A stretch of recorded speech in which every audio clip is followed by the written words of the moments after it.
Ladies and gentlemen, the Grammys hit an all-time low in terms of viewership. NBC News Grammy ratings fall to all-time low. There's a whole bunch of different articles. Grammy ratings, all-time low. Grammy ratings, another all-time low. Grammy ratings crashed to all-time low for CBS. The Grammys fall to all-time ratings low, and you ask yourself, why is this happening? And everybody really understands, if you watch this channel and a whole bunch of other channels that really understand what's going on, you know why why nobody cares about the Grammys anymore, or the Oscars, or anything that Jimmy Kimmel or Jimmy Fallon or Trevor Noah or James Corden or Stephen Colbert or who's the other? Saturday Night Live.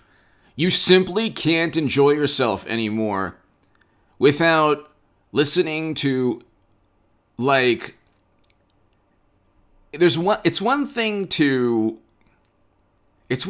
to do something special, to make a unique and thoughtful attempt at trying to help a cause. So that's important. That's important.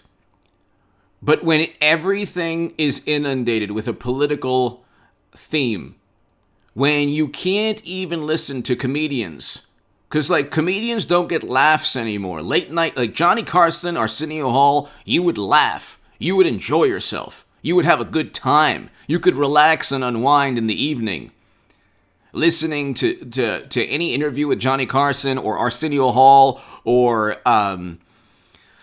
Letterman before.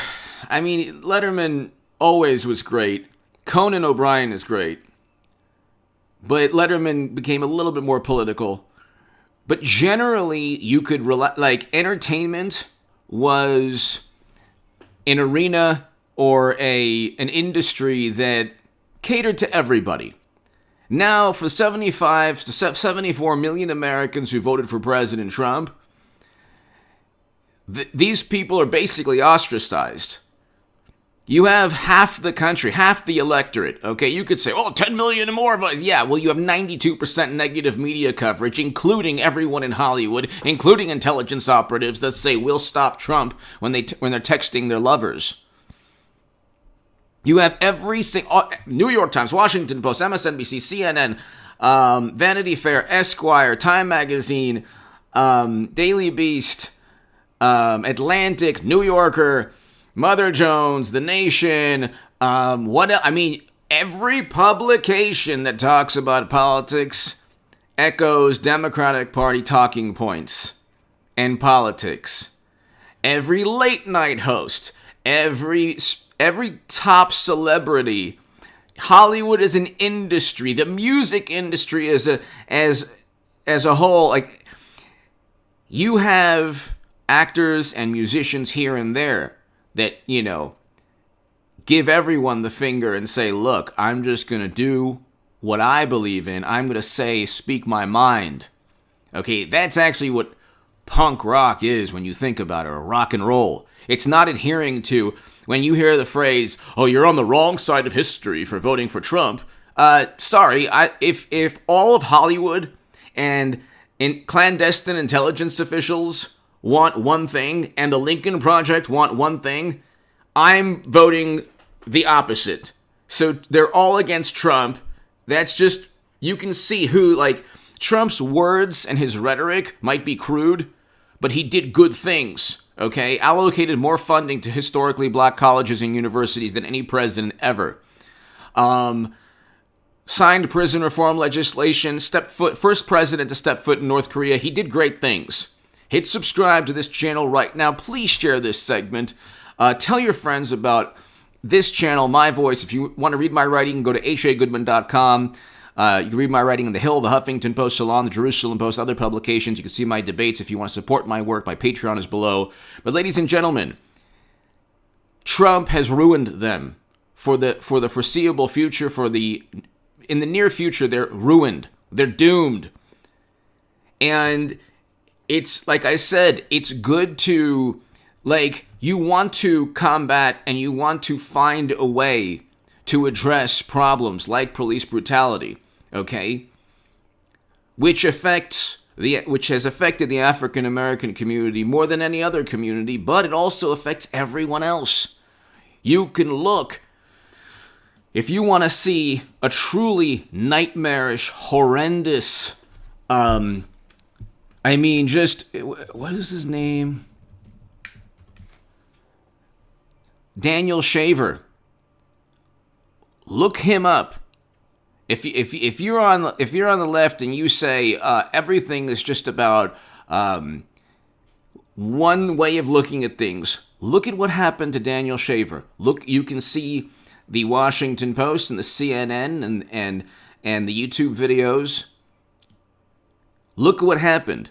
Okay, read what happened. It affects everybody, but of course, it's understandable. Yet you want to go ahead and address a certain horrible predicament, dilemma, problem in society.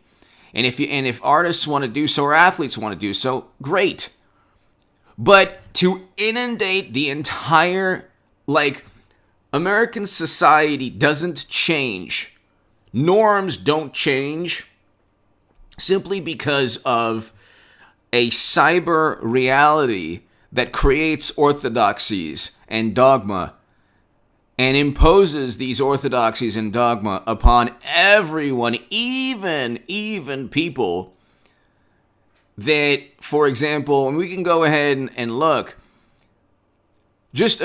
look at the hypocrisy, first of all. Why doesn't Nancy Pelosi or President Biden or Clinton or anyone, why didn't de Blasio or Newsom or any, Cuomo, who is, by the way, his decision-making directly led to 15,000 lives lost. See, Trump never made a decision that directly impacted the lives of people. Directly. They tried to blame everything on him, and then the loss of life, you can link directly back to the governors who put infected people into old age homes, elderly care facilities. That Trump never told them to do that. So when they say, oh, he downplayed everything, yeah, they took it so seriously. Whitmer, Cuomo, Newsom, Phil Murphy, who will be investigated next, Wolf in Pennsylvania, they took it so seriously that they put infected people into elderly care facilities and caused the demise and lives lost of thousands upon thousands of people. But this is why nobody listens to the high priests of morality, because you're talking about the most immoral people. The Democratic Party is composed of a great many extremely deceptive and immoral individuals who will not kneel during the national anthem. Why not? They derive political benefit, and my vantage point is, look, if you want to kneel, fine. I'm not going to do it because there are a great many other horrible problems and dilemmas we have in our country. If we have 320 million Americans, we have a great many problems in this country that seriously affect communities, all different communities. If you wanted to look and say, I'm going to sit down, I'm going to kneel for every single one of these grandiose issues, you'd never stand up during the national anthem. But again, I was one of the first people to write an article in praise of Colin Kaepernick in the Huffington Post. Okay? What it's turned into is something different, I think, from what it first was. That's up for debate, okay? But my question is, why don't Democrats kneel? Why doesn't Joe Biden kneel during, I don't know, if there's a ceremony at Arlington, do you think they're going to kneel? Do you think then they're going to say, well, there's no disrespect, it's for a good cause? Democrats derive and they extract and they leach out and they just just try to gain and like just acquire as much political benefit from every single, all the suffering, loss, sorrow that takes place, from every predicament, every dilemma. They're the good political side. Trump is bad for what President Trump should never have insulted LeBron James. He should never have insulted NFL athletes because it overshadowed his accomplishments. But Trump and Biden have the same vantage point. Neither one will kneel. Only one side, though, only one politician takes advantage of the protesters who do take heat and who do have to, experience consequences or repercussions, or just they're the ones who are protesting. Where's the Democratic Party? Where was the Democratic Party after Eric Garner lost his life in New York?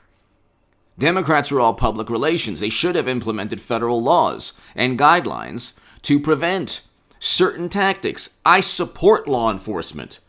Okay? You can see right here. Okay? I am a member of the 1199 Foundation, a wonderful organization for the California Highway Patrol. CHP is amazing, and it's a great organization.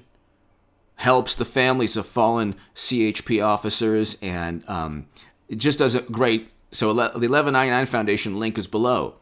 But I also understand that you can support law enforcement and want a change in terms of certain tactics, just to make everyone safer. That's fine, but Democrats never discussed that or addressed that. What did Eric Holder or Attorney General Loretta Lynch do? What is Biden doing now? What are Democrats doing now? Nothing.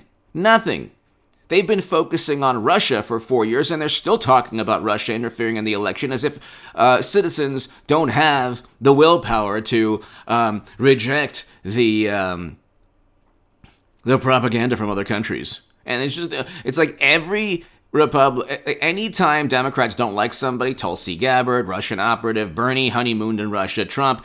I mean,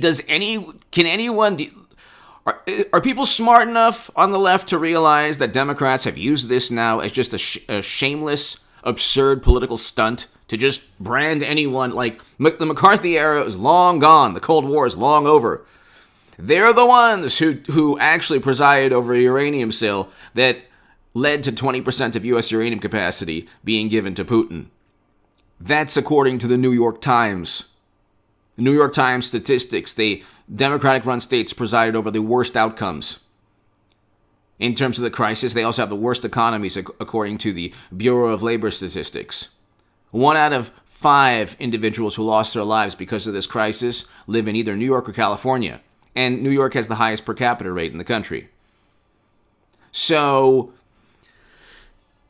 pretty much, from Russian interference to Facebook ads to Trump getting impeached because he pressured Zelensky, none of these things happened. Now the Washington Post fabricated quotes, attributed those quotes to Trump. Trump never said that there was fine people who were in the 1930s and 1940s Germans. That was a lie. Perpetuated by media.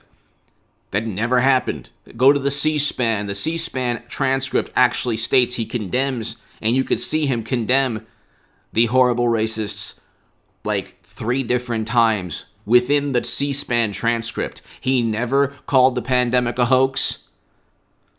That he was talking about, specifically, he was talking about the media coverage. He never said, inject Drano or whatever. These are all the fantasies, because these are like fabricated tinfoil hat fantasies of morally superior, oftentimes apoplectic liberal Democrats who just, their minds cannot fathom that 74 million Americans would vote for somebody else when they've deemed that person immoral, while they stand atop the greatest amount of immorality. They're the ones who voted alongside Bush, Cheney, and Rumsfeld to get us into never-ending counterinsurgency conflicts that Trump was trying to get us out of. That's why, the main reason I voted for President Trump. But when you look and you see the Grammys, and it's like, This is like, people don't want to be lectured. They don't want to be lectured, number one. Number two, Twitter does not define society. It never will. What, the old phrase, what happens in Vegas stays in Vegas. Well, what happens in Twitter really stays within Twitter, although it's talked about for a couple of days or maybe a week. The orthodoxies within our society that emanate from cyberspace don't really make any waves. They don't really, from New York to LA, people are not going to, they're not going to worry about what Twitter thinks of them. And the only way people on Twitter have their voice really heard is by labeling political adversaries as the most heinous, atrocious, horrible insults, which have nothing to do, by the way. These are all companies, by the way, that had racial discrimination lawsuits. You can look up, these are companies that have people who have written the most offensive things, asked for forgiveness, and have been given forgiveness because they're on the left. That's when they're like, oh, well, cancel, doesn't happen. It's like, yeah, well, you don't think it happens because you never face any consequences for your sins. Democrats never face consequences. They bring up Al Franken. There was a photo of Al Franken going like this. That's why he was forced to resign. Otherwise, you can look at an MSNBC pundit. You could look at a $20 million venture capital pundit. You could look at all of these people. They're the biggest hypocrites on the planet. Generally, the left is predicated upon absolute hypocrisy. That's why the Grammys didn't do well. And it's all a response to Trump. It really is. Give me your thoughts below. It's a response, by the way, not to actually who Trump is. It's a response to the caricature, the fantasy, the illusion of who Trump has become in their minds. That's why when they created that dumb phrase, Trumpism, it has nothing to do with why Trump won in 2016. Give me your thoughts below. Thank you so very much.